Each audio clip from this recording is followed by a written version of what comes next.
boy, did the Phoenix Suns set the world on fire with Bradley Beal.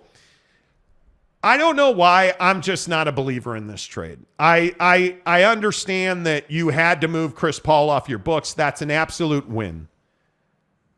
But Bradley Beal is a guy who I don't believe wins you a championship. I don't think, and this is the hardest part, and I've thought long and hard about this, and I've talked to a lot of NBA guys that I know. I don't believe that Bradley Beal moves you closer to a championship. That's the hard part for me to digest about the Phoenix Suns. Their issues are not scoring.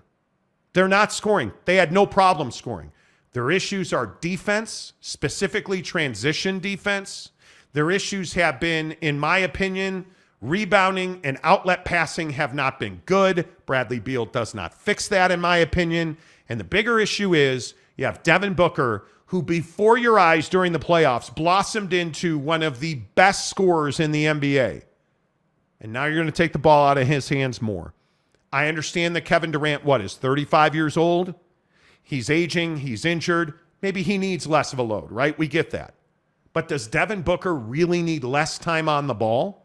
Does Devin Booker need less opportunity to shoot the ball in critical situations? Because you can't tell me that Brad Beal is coming to the Valley of the Sun to shoot less and have less of an offensive impact. And oh, by the way, this trade did not include DeAndre Ayton, which I also think is a huge question mark for this club. And now here's the bigger question. Can you flip DeAndre Ayton this summer to improve depth and defense? Because, by the way, the other thing that everybody's forgetting about is they also sent out Landry Shamet in this deal. Now, Shamet obviously is not a guy that's a world beater, but he was depth. And he's not Cam Johnson. He's not Mikal Bridges. I totally get that. But now he's not even Landry Shamet on your bench. They don't have depth and they don't have defense, Jake. That's why I don't like the Bradley Beal trade. Yeah, I mean, I think that they're obviously going to have to make more moves as far as the bench is concerned. I mean, you just simply don't have enough bodies right now. But obviously we're in the summer, so you're gonna have to get creative. I think, I don't disagree with what you're saying, but I also think that guys like Bradley Beal, whatever his first name is, whatever he chooses to go by, this is a dude that's been on a losing team and a losing organization for a long time. And this is a guy that, to me, wanted to get to a situation where he was contending. And so, yeah, I agree. Guys like Bradley Beal don't just roll up looking for less opportunity, but at the same time, he's rolling up looking to do what he needs to do to get as close to a championship, if not win one. So to me, I look at this and I say, okay, you've got plenty of scoring power now. So Bradley Beal is just going to have to fit into that picture, whatever that looks like. But I think the thing that no one's talking about is that Frank Vogel is someone who can figure this out. I think that Monty Williams did a great job, but DeAndre Ayton is the reason Monty Williams is no longer here, in my opinion. So being that you have Frank Vogel, Frank Vogel did great work with the Lakers. I think he knows how to manage stars. He knows how to get guys to work together instead of being selfish. And frankly, defensively, Frank Vogel knows how to get a team to engage defensively. One of Devin Booker's biggest growth points was defense. So the question isn't going to be, in my opinion, individually, can they play defense? I think it's team defense. Being able, as five guys on a floor, to play the kind of defense you need to win a championship. That's right. And I think, as far as the front office is concerned, I think this point about Isaiah Thomas is also very, very much out there right now. Chris Paul doing an interview talking about how, Isaiah Thomas is involved in the process, even though he's technically not with the organization. Everyone's saying that Isaiah Thomas is basically a shadow GM behind the scenes. That wouldn't surprise me at all, because Ishbia is a big Isaiah Thomas guy. And if that is indeed the case, and I'm not saying it is, but if it is, if what Chris Paul says is true, that's a problem, because I don't trust Isaiah Thomas to go out and build a bench. I don't trust Isaiah Thomas to go out and build a championship caliber roster. I just don't. By the way, this trade brings you to $162 million on your book. Anybody check what the luxury tax threshold is this coming season? Yeah, it's $162 million. You're already paying. You're already in the tax. Well, the good news is the Suns have not been a taxpayer. I think that's a huge deal, because they're not in the situation that teams like Golden State are in, who have paid significant tax, so they have a little leg room there. The Isaiah Thomas thing is troubling, because he is a degenerate. The guy has been an absolute POS in every workplace he's been in. I think you look at what Isaiah Thomas did to the CBA, the actual league, the Continental Basketball Association. You look at what he did with the Knicks and the embarrassment and the absolute jettison deal that he got. He took a golden parachute not to work there anymore. The idea that Isaiah Thomas is running this team from behind the scenes is brutal. And if that is in fact the case, it's really disappointing. And it tells you why they're not going to win. Because Isaiah Thomas is not a winner, he's a loser. Mm-hmm. And when you treat people poorly and you treat women poorly and by the way, you don't win games, that's exactly why Isaiah Thomas doesn't have a job. That's exactly why Isaiah Thomas was not somebody that people loved on the dream team, and talks about how Michael Jordan kept him out. Yeah, well, because you're an asshole. And Isaiah Thomas is a problem for the Phoenix Suns. I'm telling you right now. Yeah. And I look at this roster, and the thing that terrifies you about the Phoenix Suns is you have a non-basketball guy making basketball decisions in Matt Ishbia. You have a really good general manager in James Jones, who has put you in a position to contend for an NBA championship. He took this team to the finals. So you think he needs Isaiah Thomas's help? It's just a bad look, dude. Yeah. It's a bad way to go. And it's Isaiah Thomas being desperate to get back into the NBA, which nobody wants him to do.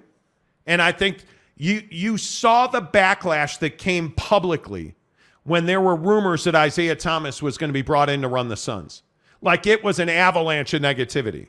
So now you're just doing it behind the scenes. And I don't disagree. I think Chris Paul is not going to have nice things to say on the way out the door. Mm-hmm. I don't, nor should he. Because apparently they didn't call him and tell him he had been traded. Yeah. He found out from his son texting him. Which would piss me off, too. Would absolutely piss me off. Yeah. It's just not, yeah. The night guy says, Monty spitting straight truths. Durant and Beal are Mr. Glass and Mr. Glass Jr. I think Bradley Beal missed a lot of games he could have played because they were not games of leverage. Yeah. The biggest issue with Brad Beal is he has a no-trade clause in his contract. And you don't like that at all. I can tell you that much right now. Gary says a team that believes in Ayton is not serious about winning. But I think on the other side of that, and I don't disagree with you, Gary, Ayton has issues. There's no question about it. More defensively than offensively, obviously. I think the other side of that is you're going to have trouble finding a big that can provide what he can provide offensively. And I would agree. You know, again, clearly the direction of this roster is, hey, we're going to outscore you. That's the mission of this roster. I agree with the people out there saying that this is Brooklyn 2.0. Yeah, it is, but at the same time, it's not, because you don't have Kyrie and James Harden, two prima donnas that had issues up until their next teams. This is Devin Booker, who's already shown he can play with Kevin Durant and be incredibly effective. And this is Bradley Beal, who's been through a lot of different things in Washington. So to me, Bradley Beal's just now getting his chance to show just how good he is. Because I'm a huge believer that when you play with, the best players in the world, you're going to get, more quality opportunity. I mean, just think about the idea of, running sets where, hey, you're going to get the ball to Devin Booker and the defense is going to come to Devin Booker. And yeah, that's right. He's kicking at Brad Beal on the wing, who's going to, absolutely dominate that second-tier defender that's coming to him. That's what people don't think about. Now, I'm here for the defensive conversation because I have no idea what you're like defensively. I mean, again, DeAndre Ayton has no business playing defense against Nikola Jokic or any of the best bigs in the league. Isn't this the exact same model and issues that the Lakers had? You could not defend. So you had to go out and get length. And what happened? You became an unbelievable defensive team. Mm-hmm. And you did that on the legs of a guy like Rui Hachimura and a guy like Jared Vanderbilt and a guy like, all of these dudes they added really helped them defensively. Mm-hmm. The problem is I don't know that the Suns have that flexibility unless they trade DeAndre Ayton. And the contract's not that big of a deal. It really isn't. It's not like you can't trade that deal. But the biggest question is if you don't win and your culture gets wrecked by Matt Ishbia, you know what's going to happen. You know what I'm going to say.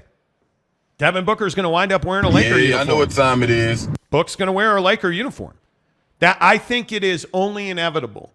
And that's why all these tweets about Isaiah Thomas, and if that's in fact true that he is running a shadow at GM position, as Jake described it, I think Devin Booker's on the clock because they're not going to win. He is a terrible executive.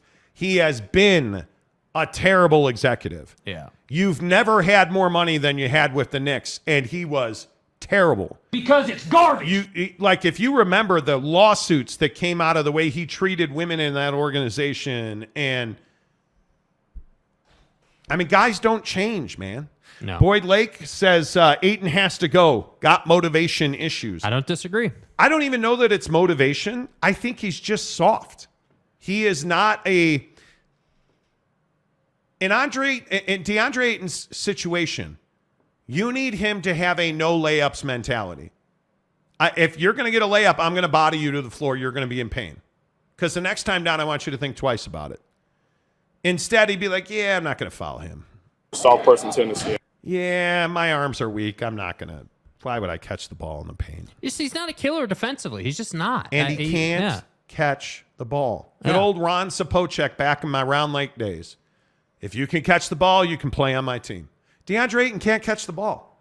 Go back and watch some of their game tape. Watch how much he fumbles or just straight misses passes at his head.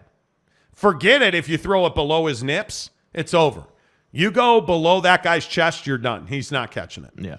But he should be able to catch everything at his face or above, and he can't. It's a huge problem. Capazzo says the Suns are going into it nosedive with no return in sight. Hope that's wrong. On the Showgram, he should go by BB. Who's that? Who do you want me? Brad Beal. Okay. Brandon Butler. For the Suns, this could be worse than the Wizards. Beal has been playing 45 games a year. KD about half a season. But Kevin Durant, and he's as much said so, that this coming year is a year where he knows this is really an important year. I mean, he's got to be healthy. He's got to be at his best, and he's got to return to the throne. And missing all these games, like, dude, you almost broke. You guys understand that now we know he almost broke his leg on that layup thing. Dude. In warm-ups, he went to shoot a layup and twisted his ankle, and it turns out that was almost a broken leg. How? Because he's not a guy, from all accounts, he's not a weight room guy. He's not a build your body guy. He's a work on your game guy. And I think he knows now. There's a reason that he lives on the West Coast full time now. Because I think he knows. He's got to be in warmer weather all the time so his body feels better. He's in that LeBron phase, which is why he chose Phoenix, in my opinion, because it elongates your career. Why do you think everybody goes out to Phoenix to have knee surgery? Because it makes the process easier. And I think he knows. I've got to get right. Because Devin Booker, you can say what you want about Devin Booker. Has he missed games? Yes. Devin Booker is the best player on that team. And he proved it in this postseason. And he had zero help. He was relying on Landry Shamet and a not always healthy Kevin Durant. That's who he had to run with. DeAndre Ayton was terrible at times. Chris Paul was hurt again. And when he wasn't hurt, he was selfish. This is not rocket science. The Nye guy. I don't think the Suns are worried about defense at all. Well, they need to be. You're in a situation where your roster is set up to win games 135 to 129. Yeah. So what happens when Kevin Durant gets hurt and you can't score 135 points? Oh, I know. What happens when Bradley Beal and Kevin Durant have off shooting nights, or Booker and Durant, and you score 115 points and you lose 125 to 115? You cannot win in this league if you don't play defense. Yeah. I mean, go back to Toronto. Toronto with Kawhi didn't win on offense. They won on defense, right? You look at the guys that are winning championships. Golden State's won on defense. Just no question about it. The Lakers won with defense. How do you win in sports? Golf, basketball, baseball, football. You got to give yourself as many chances as possible. So in the NBA, the way you do that is not by being an individually great player, and there is some of that, but playing defense stops the other team and gives you that chance. If you could do that 30 times a game, hey, get a stop, go down and score.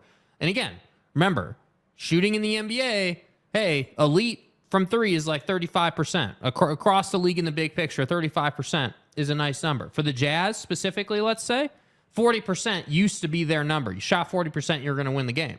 Well, why is that? Well, because you had a guy in Rudy who was protecting your rim, and generally speaking, you were not a great defensive team, but you were good enough to do what you needed to do. So on this team, in the Suns, yeah, Frank Vogel can come in his introductory press conference and say that Kevin Durant's excited to play in his defensive system and wants to get after it defensively. But if you're not available, what good are you? And again, Devin Booker has come to the plate defensively. So now Brad Beal needs to come to the plate defensively. Now you need to go out and build a roster full of role players that know how to play defense. Well, and I also think there's something to be said for the Lakers build that's so similar to this one. Like, I mean, it's unbelievable. LeBron and Anthony Davis should equal Western Conference Finals. And they didn't. Mm-hmm. And it's because you're relying on a guy like a Dennis Schroeder to take huge shots. That's where the Suns team is. They're going to rely on guys that just should not be relied on to make shots. So even when those three guys are at their best, let's say you get 70 points out of those three guys. Let's even say you have a crazy night and you get 75 points out of those three guys. They average 25 points a game. Where are you going to get the other 50 points? Where's that going to come from? Well, DA is usually good for 20. But he's not going to get nearly as many opportunities with those three guys. Well, so if DA gives you 10 points and 15 rebounds, okay, so now you're at 85 points. And let's get crazy, 90. Let's call it he's 15 points. Who else is there? Yeah, Jock Lawndale? I think you got to. That's where you got to build the roster. I mean, I think you have to find your way to that. I mean, I agree. I agree that DeAndre Ayton is that piece that I feel like I agree with keeping him out of the Wizards deals if you had the intent to move him in another deal. I agree with that strategy because you need to have the value. I mean, again, you've sent out Chris Paul and Landry Shamet. Like, those are two of your biggest trade pieces. So again, keep Ayton out of it. Dude. But now we need to go and make another deal.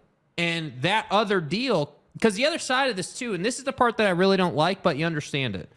Your draft is effed for the rest of this decade, as they say. I mean, your picks are leveraged essentially until 2030. So with that being the case, if I'm the Phoenix Suns, I'm going to say to these three, hey, we're trading DeAndre Ayton because A, we have no picks, and B, we don't have a bench. So we have to move him. It's not a choice. It's not personal with DA, even though it kind of is. But it's not personal with DA. But we got to move him to create options. We don't have any more options. Bro, are you okay? Oh, excuse me. And by the way, you can't. Damian Lee's the guy you're going to rely on? No. Come on now. Good bench contributor. Can't rely on him, though. Their guy's under contract. Devin Booker is so underpaid on this team. Kevin Durant at 47.6 with $150 million remaining guaranteed. Mm-hmm. Brad Beal 46.7 with 207.7 remaining. Book at 36 with 260 remaining. DeAndre Ayton 32.5 with 102 remaining. Very tradable contract. Yeah. Cam Payne has a partially guaranteed deal. He'll be gone. Jordan Goodwin will be gone. Ish Wainwright, club option. Not married to him. You don't know. And Isaiah Todd for $1.8 million. Like, you've got three players on this roster. That's it. And that's why I say you're in real trouble, because that's $112 million just on those three players. That's crazy. And Goodwin and Todd are not your guys. You just acquired them in this trade. And those are G League guys, dude. They're screwed. Now, not to keep bringing up the Lakers. How long until Draymond Green signs with the Lakers? Because this is. Draymond to the Lakers, Chris Paul to the Clippers. It's a done deal, right? Well, Chris Paul to the Clippers, I think, actually has more legs than people want to believe. Mm-hmm. I think Chris Paul to the Clippers as a backup point guard. But does he accept that role? I think if he gets him to play in Los Angeles, he would. Yeah. If it gets him in LA, yeah, I think it would. So I think there's real momentum for them to trade Paul George. I truly think. Mistake. I don't think it is, actually. And I need to look at his number. I actually don't think it's a mistake because they've got to reshuffle the deck here. You can't continue to. Paul George has $94 million left. You owe him $45 this year. Like, I think, and this is, again, when you look at their numbers and you realize that it's Eric Gordon, Norman Powell, like, you don't have a championship roster there. I think you have to look at trading Kawhi or Paul George. And I don't think you're going to get nearly as much for Kawhi as you will for Paul George. And I think if you can reshuffle that deck a little bit, and I think you have to figure out how to thin the herd on this roster a little bit. Because you got a bunch of dudes like Nick Batum, Marcus Morris, Rocco, Robert Covington, Ivica Zubac. Like, you got a bunch of dudes that fill out rosters but don't win championships. Yeah. And you're going into a new stadium. Like, I think you have to look at making a major move.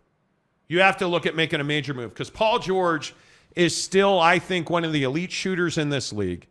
He is still one of the elite defenders in this league. Yeah, I mean, Paul George is 37% from three and 45% from the field. Good night. I mean, averaging 23. What's really fascinating, this is quite interesting, actually. So 56 games this season, 31 last year for Paul George. Kawhi Leonard's 52 this year and 52 last year. 51% from the field for Kawhi this year, 41% from three. So Kawhi had a better year, but instinctually... They both just had huge injuries. Instinctually, I would go with Paul George. I just feel like Kawhi is so uninvested just in any situation. He is not passionate. Yeah. He is not passionate. Now, Paul is a Los Angeles guy, Paul George. Like, I think he loves being home, but I think his trade value is higher. Could be wrong, but I think his trade value is higher. He's got a very manageable contract with 2 years left on it, I think. Like, I would... Yeah. I don't know. That's a matter of what do you want to do, I think. That's what that is. But I look at them, and then I look at the Lakers, and I say to myself, this is a team that if they sign Draymond Green, right, like they could be in some very interesting situations because they don't exactly have a ton of dudes on their roster either. I mean, you look at the guys that are rocking guaranteed contracts, it's LeBron, and that is to be determined, LeBron, Anthony Davis, Jared Vanderbilt, and Max Christie. Everybody else is on non-guaranteed deals. Malik Beasley, Mo Bamba, Shaq Harrison, non-guaranteed deals. Mm-hmm. So they actually are in a position, and I believe they have their full mid-level. Like I think they're in a really interesting position. Now their cap holds are interesting. Like, what do you do with D'Angelo Russell? Yeah, that's a decision for sure. I think you got to have a bunch of conversations around the league and see what you can get. Yeah, bird rights on him.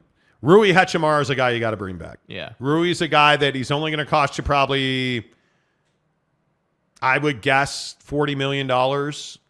You got to bring him back. But the big one is Austin Reeves. Yeah. Are you willing to pay the luxury tax to pay him $100 million? I think you have to. Nah, I don't know if you have to. Dude. $100 million for Austin Reeves. Yeah. Yeah.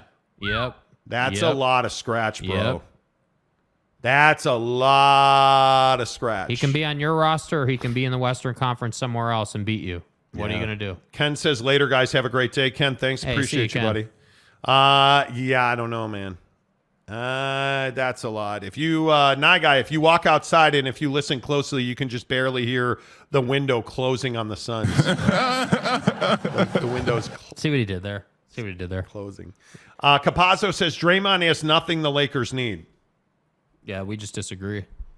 He is still a really good defender. And he's still a guy you can play 30 minutes a game. And he's not going to kill you. The question is, can they control him emotionally? Because his technical fouls do wind up taking a toll on you. But man, his rebounding, his ability to run the floor, you know what he does? He can mean that you spend less on a point guard for a year.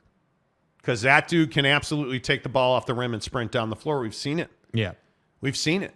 And is he the same player he was? He's not. But is he done as a player? Not close. Yeah. Not close. He's a guy that if you can add him, whether you're the Lakers, if you added him on the Suns, if you put him on any team, why do you think Golden State is so hot to keep him? Yeah. Because he does these little intangible things. And I think it's going to be really interesting to see how he plays out. OG Gary, what happened first? Draymond and the Lakers or Pac getting a deal? Seriously. I want a Pac-12 TV deal so bad. Yeah. Oh, my God, I want it over. Tom says Chris Paul would be a good jazz man. Why? Yeah, I must admit I have to ask why as well. Like the Jazz, in my opinion, the Jazz don't need a big money veteran. You have that guy already. What you need is a really good. I think you need to draft a point guard.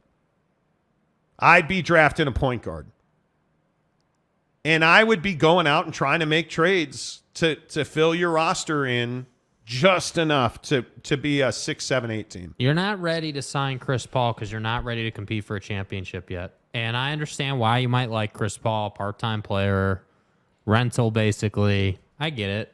But you're not there yet. I mean, again, you're still trying to solidify positions on this roster. Like you need a Scoot Henderson type guy. Like whether it's Scoot or someone else, like you need a guy to come in, sit in the driver's seat and run your offense. You need that because, again, for all the Jazz fans in the chat right now, I don't have to tell you this. You know how inconsistent this team was as far as pace of play and, a first half was awesome, second half was a mess, or like vice versa. And that's simply a product of not having leadership at the point guard position. Again, as much as I loved, Colin Sexton and I'll even bring Jordan Clarkson into this mix last year. As much as I love those guys, they're not like leaders. They're not like best player on your team guy. Jordan Clarkson is someone they elevated to starter because we thought they were going to try and trade him, and then they didn't, and now he's a free agent. So you need a guy to step into that role and be the guy that puts your team in a position every possession to get to the spots on the floor where it's supposed to be. That's what you need right now. I don't think the Jazz are going to be able to trade up to 2 or 3. But if you can get to 4 or 5 and you can wind up with Cam Whitmore, yeah. Again, look at the body, win. bro. Look at the body. 6'8", 235, played at Villanova, so you know he's fundamentally sound. That workout last week, there's a ton of tape around on the workout he did with Carmelo Anthony. Dude. Yeah. Like that, he's...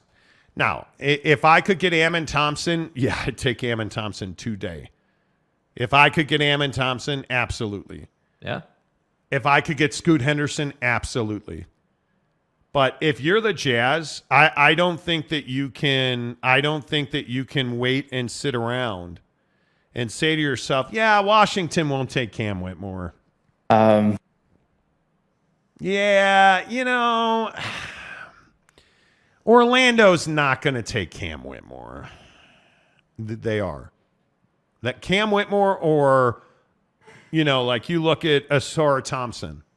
I'm taking Cam Whitmore. Yeah, of course. Everybody is. If you can get Cam Whitmore instead of Anthony Black, I think you're probably taking Cam Whitmore. And I think the interesting thing with the Thompson twins, let's say, is I look at the path of these different prospects. Mm-hmm. And I think the guys that come up as much as I hate to say this because I really do, but the guys that come up through big time college basketball programs typically track faster. Now, there are some one-off instances, right? The LaMelo Balls of the world, VW as an example. VW. Like, you have some of these other examples of guys who have had success, but the best players right now coming into the league are guys that played big-time college basketball and, know what it is. Know what it is to be in a system, build their body, be disciplined running offense. Like the overseas guys, and this is one of my concerns with VW, not to turn this into a VW thing, but we've seen this where, hey, you're the best player, you can do whatever you want inside the system, and then you come to the league and you got to play a different style and a different system, and it's really challenging. Yes. So I look at Villanova, Kentucky, any of the big programs right now in college basketball, and I'm like, hey, you had to play within a system. You had to do your damn job inside of the system for the success of the club.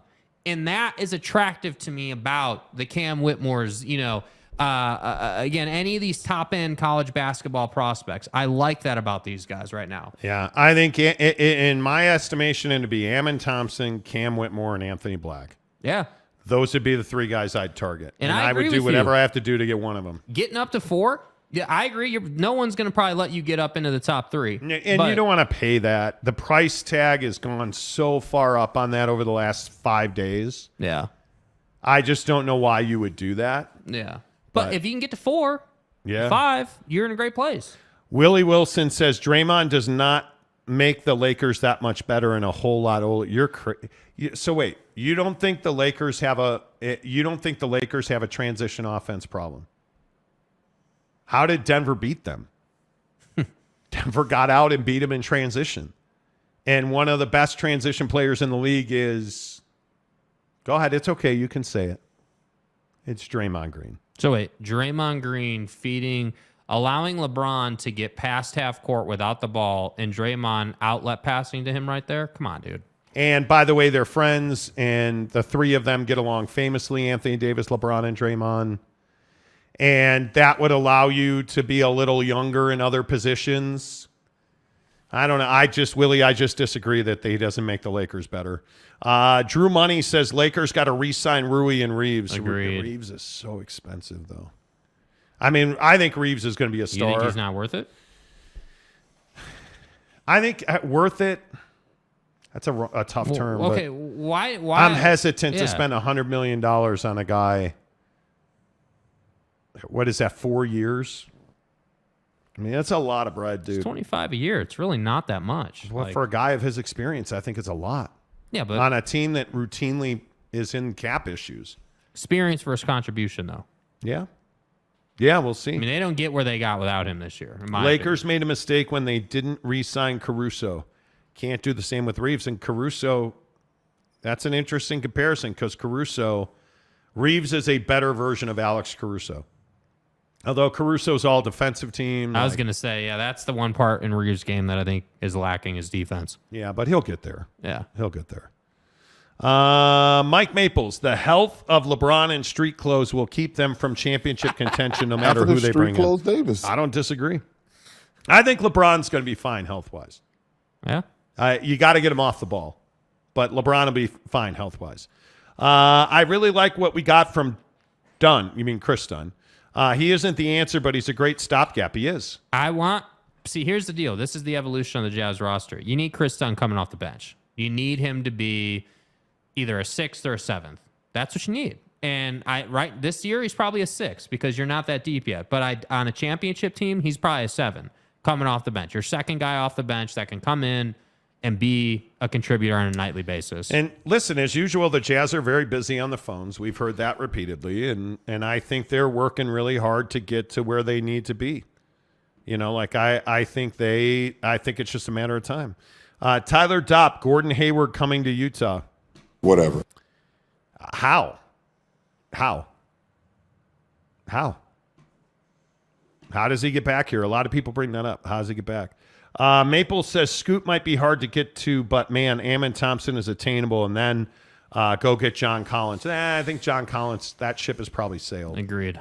I think that ship has probably sailed.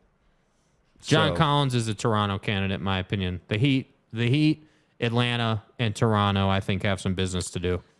Yeah, I think this Fred Van Vliet situation is going to be interesting because you got to find a way. If you're Miami, you got to find a way to get Jimmy a real running mate who isn't scared.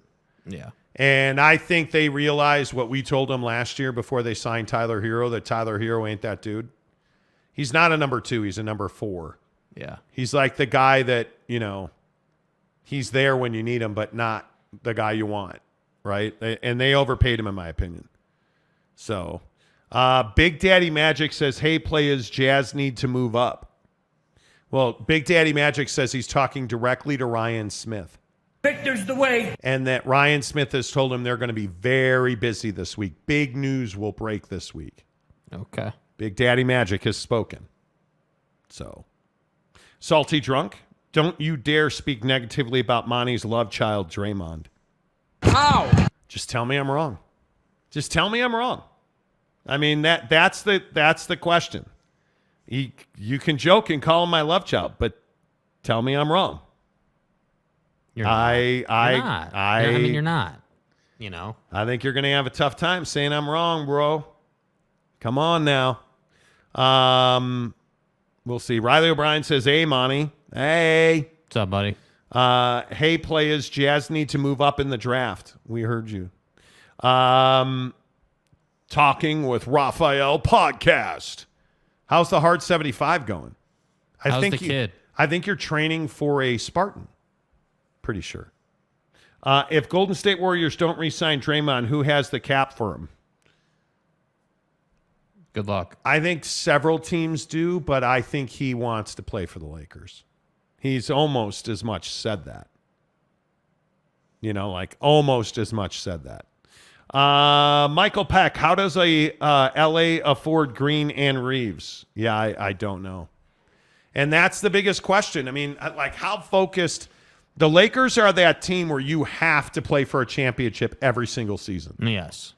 And I think the way that they restructured their roster, Rob Pelinka is a magic worker. Well, I think it was fascinating, the roller coaster last year. I mean, just being a play-in team and then, scratching your way through the playoffs just to get eliminated by Denver. And that, that was a grinded out type season. And I think you're going to be faced with more of those seasons as you continue to be in luxury tax and be a championship chaser. And I respect it. I do. I'm not even criticizing them, but you got to know what that is and what it is. And that's why I say, okay, if you're going to go that route, you got to have 3 guys that are cha-ching every single night. And that's got to be LeBron, AD, and in my opinion, Austin Reeves. Dude,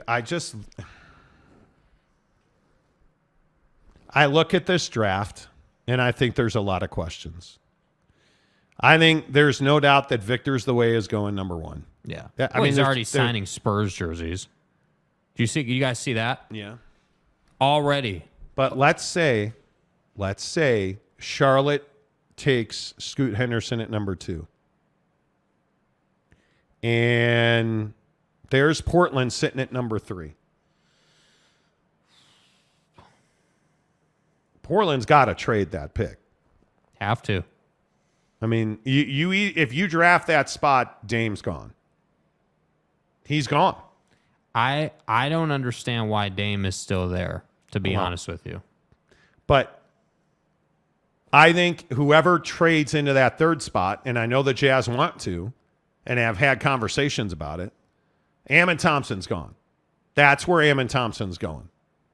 Right? I would bet a hair follicle on it. And then my question is, how far does Brandon Miller fall?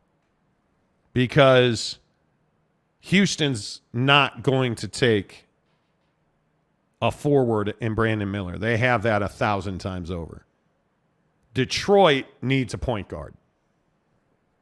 Desperately. 6 is Orlando. They're not going forward. 7 is Indiana. And I think I think Walker from Houston or somebody like that, a bruiser. Yeah. 8 is Washington. They're going point guard Young. The Jazz are at 9. If Miller is still there and you haven't traded up, Yeah, you got to take him. do you really? Yeah. Because I think that He's is too much of a playmaker not to take him. I think Brandon Miller is a plausible plummet guy in the first round. I think the only hesitation, and it just is what it is taking a guy who had some issues and drafting him into this organization in this market. And I hate to say that, but you got to consider it. I mean, again, and hey, maybe he's changed. Maybe he's a guy now that's saying, you know what? Hey, I made some mistakes. I'm going to be grateful for whoever drafts me. Maybe he's that guy. I don't know the kid. I don't know. I don't, and I'm open to that.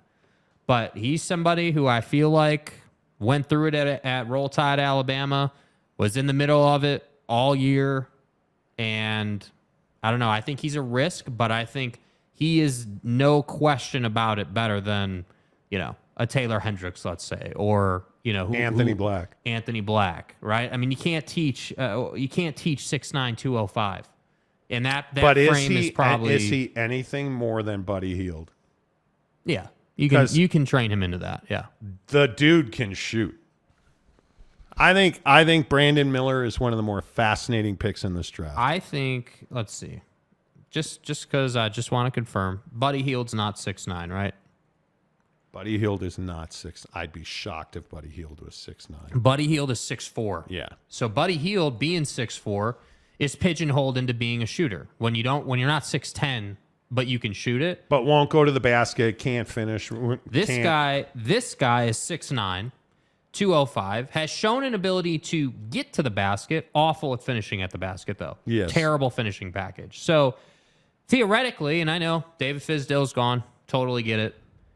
If this organization can continue to develop guys the way some of these guys on the current roster have developed, I would be okay with Brandon Miller. I would. It'd be all right. Now, Cam Whitmore, that's your boy. That's the guy that I would target if I was the Jazz, but I don't know that you're going to trade up to get him. All right. 801 West Valley says, who should Style Bender defend the belt against next? I have no idea. Brandon Whiteside, Sexton is fine. Hate that everyone overlooks him. Well, he's got to play better. I mean, he's got to play better. Colin Sexton was frustratingly inconsistent last year, missed a ton of games because of injury, coming off of a major injury, and I just don't think he'll ever be a top 5 player on this roster. And I don't know, what are we overlooking? I mean, again, the guy, it's not like this is a supremely skilled player. Does he have a little mid-range? Yeah, he's got a little mid-range. But what is his game? His game is high-energy, firecracker type player. That's his game. And yeah, he can play defense, which is valuable. But again, on this current roster, I don't want him in my starting 5. I want him to be the 6th man coming off the bench with Chris Dunn at the 7. Play the Jordan Clarkson rule. Yeah. Which, by the way, he did. You saw that. Yeah. Yennefer Lastimosa. How about trading Clarkson for Kuzma? Kuzma is too expensive. And I don't know if you're going to pay, and I need to look at what his number is, but Kyle Kuzma, you need him to be a 1 or 1A type player. And I understand it. I know that he's a guy that he's obviously got ties to Utah very clearly. Mm-hmm. But I look at his number, dude, I want to say that he's guaranteed $39 million. But, of course, our internet's terrible. So, just trying to figure that out. But he's a guy that I think he averages $13 million. He's on a rookie extension. I like Kuz's game. He clearly grew over the last 2 seasons. Right? But we'll see. I want to... Kyle Kuzma's number is 13. Yeah, I'll be interested to see exactly how all that plays out. Unrestricted free agent after this season. I'll be interested. He'll opt into that number. If he were smart, he would opt out, but he'll opt into it. So we'll see. I mean, is that a guy you want to pay a huge extension to or compete for at an extension level? OG Gary says Rob Pelinka is a GM god. He had a good year last year. Big Daddy Magic. Reeves is Rex Chapman with boy band looks. No. I think Reeves is a far better, more savvy player than Rex was. The game was so different when Rex played, though. Salty Drunk. How old is Draymond Green? 54? No, like 78. I think he's 78. Stay hard. Why do people hate Draymond Green? Just roll it out there. Because Why do you hate Draymond Green? yeah, I don't. Give me your best Draymond is a douche take. Give me your best I hate Draymond because take. Because I am convinced that Draymond Green is a guy you hate because he's not on your team. Draymond Green's only 33 years old. Isn't that crazy? I think you hate Draymond Green because he's not on your team.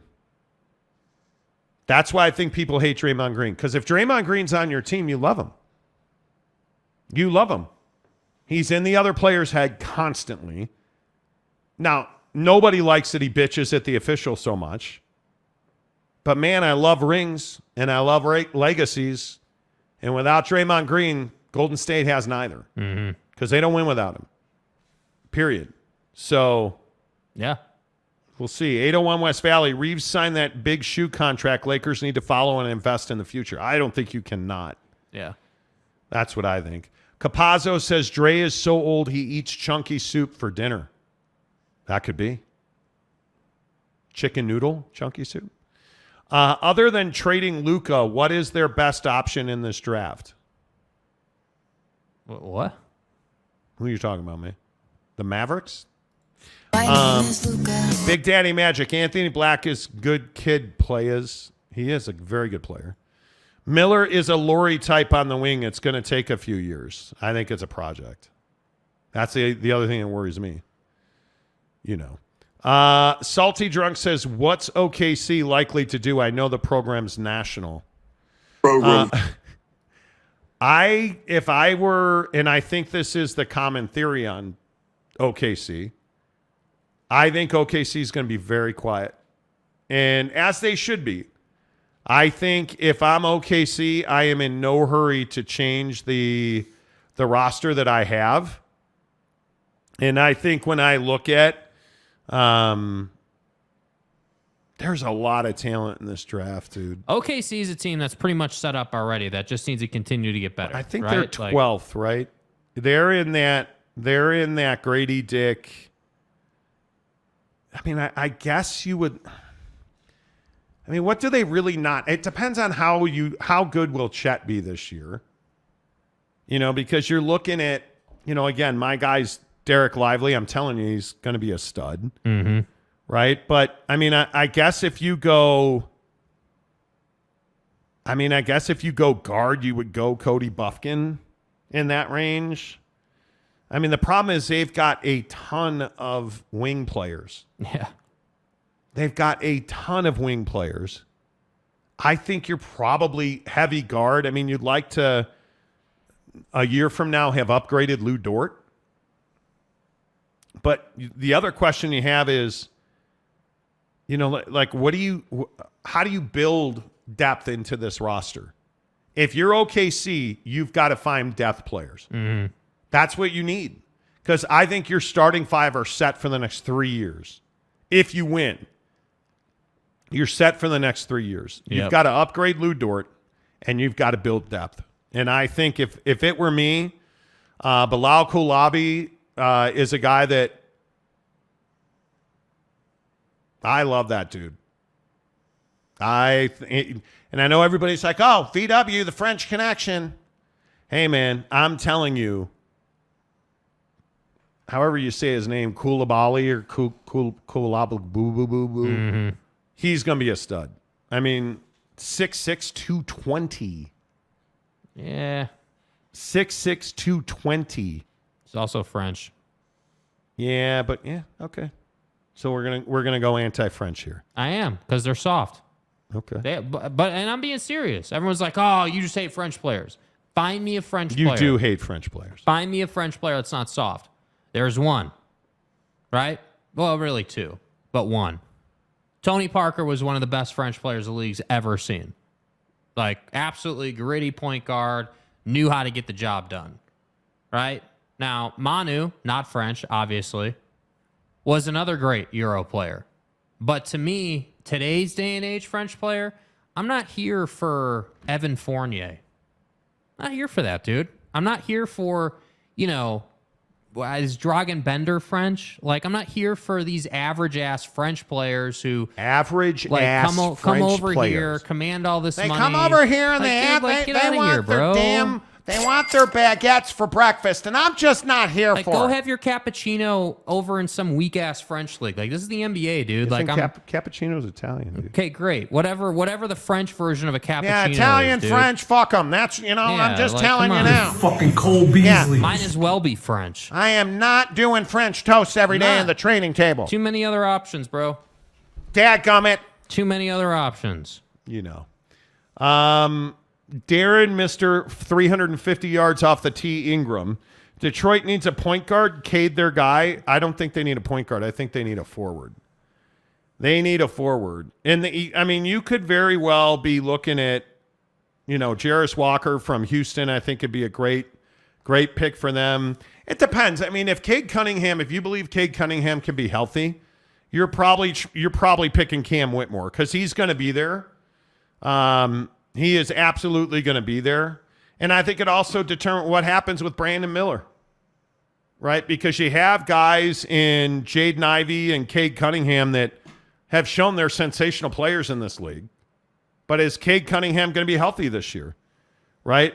If you draft a Cam Whitmore type, he's going to be a depth player. But think about the guys that are around him. Walker won, but you think about Taylor Hendricks. Dude, Taylor Hendricks at 6'9", 210. Difference maker. Whew. Difference maker. You add him into that rotation.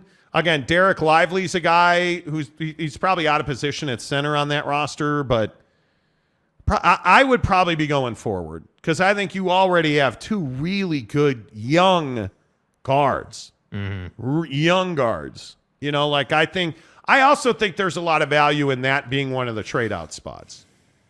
Because if you could get down to Taylor Hendricks, if you could get down to like 11, 12, and you're looking at, Koulibaly again is a guy that I'd be looking at. Those guys are the ones that, the Leonard Millers, although I'm not a G League Ignite guy other than Scoot. There's value for the Pistons to trade down. Even in just pick swaps, there's value in them trading down. So you need an heir apparent to a guy like a, Bajan Bagsnatchevich. Right. You need maybe Brandon Miller's your flavor of the day. I think it's interesting. The Nye guy says Kuz is a free agent. I thought his player option was next year. I should have looked. I apologize if I got that wrong. I am not going to contend. I am not going to compete for Kyle Kuzma. I'm not doing that. I like Kuz. I don't know. No. It is this coming season, 23-24 is the player option. Yeah, so he's going to decline his player option and become an unrestricted free agent. Well, but why? If you're the Jazz, ask yourself this. Yeah. If you look at this roster right now, so he would be your 3, obviously, right? He'd slot in as your 3 because you're going to probably have to pay him a nice sum of cash, right? And there's going to be competition. The Sixers are in on him already. Yeah. Right? So I don't have any doubt about that. But if you put him with Walker, Laurie, Kuzma, your 2 then at that point is Ochai Agbaji. Draft a point guard. Maybe Collins starts another year. Your point guard comes off the bench. That's the making of a roster. And that certainly is that a playoff roster? Probably not. It depends. Are you going to have another unbelievable season out of Lauri Markkanen? Because Lauri was really good last year. Yeah. So you would think there's going to be a decline from what Lauri was last year, right? I like the fit. I think he's going to be cost prohibitive. I think he's going to be cost prohibitive. And I think the Jazz, depending on what happens with their contracts and their cap, probably going to have $50 million to spend. Yeah. How much of that are you willing to give Kyle Kuzma for how many years? Because somebody's going to throw him dollars. Yeah. Somebody will throw him dollars. And I've already heard Knicks, Sixers in the East. I think you look at, I don't know. I think he wouldn't mind a reunion in Los Angeles, but I don't know that they're certainly not going to sign him over their other guys. Yeah. I mean, there's not a lot of spots for him, if we're being honest. It depends. One of the scenarios I've heard a lot about is the Bulls are supposedly trading Zach LaVine, and Kuzma I think would fit right into that rotation. Right into that rotation. He would be, I think he's an easy fit with the Bulls. Mm-hmm. Him and DeMar together, I think, is an easy fit. Yep. I mean, there's going to be people who are going to pay him. He's a pliable guy in your He's roster. a Portland guy, by the way. Absolutely. He's a Portland guy. You know, like he is. Yep. I just don't want to compete to pay him. Yeah. Because I'm not yet convinced. Can we really sit here and say that Kyle Kuzma, one, you want him because he's a Utah guy? Two, can you really say that you'd be willing to pay him $30 million a year? No. Mid-20s. Not 30. I think he will get overpaid. I think somebody will overpay him. That's the way of the NBA, right? It is the way of the NBA. But it's Washington, dude. It's fucking Washington. Like, what are you playing for in Washington? Nothing. But he's a fiery guy, too. I mean, he likes to stick it to people. Yeah. Look, I hope I'm wrong about it. I hope I'm wrong about it. You know, like I really hope I'm wrong about it. But we'll see. I don't know. Kurt Peters says he has a crazy story. Had lunch today with the lawyer for CU. No specific details. He said USC and UCLA may not be going to the Big Ten. Could there actually be a media deal? USC and UCLA, I don't see any way they signed contracts with the Big Ten. There would have to be some... Yeah. There would have to be some unbelievable turn of events. Yeah. Because if you don't have Los Angeles, Fox, CBS, and NBC are not going to do their deal. So, Yeah. I will, you know. OG Gary says, calling him Bricky until he wins. Okay. I don't know. Bricky. Okay. Are we going to do Titanic submarines, or should we save that till tomorrow? We should save it. All right. Yeah. All right, my friends, that's it. How about that? A full show. No non-sports stories of the day today. 3 hours, jam-packed, wall-to-wall. Brought to you by The Advocates, theadvocates.com, the best injury attorneys in the business. You know, you can chat with The Advocates 24 hours a day, 7 days a week, 365 days a year for free. Because you never pay a consultation fee. You never pay a retainer. You don't pay The Advocates unless and until they win your case. TheAdvocates.com. Make sure you tell them you heard about it on the Monty Show. Say goodbye, Jakey Two Holes. Goodbye, Jakey Two Holes.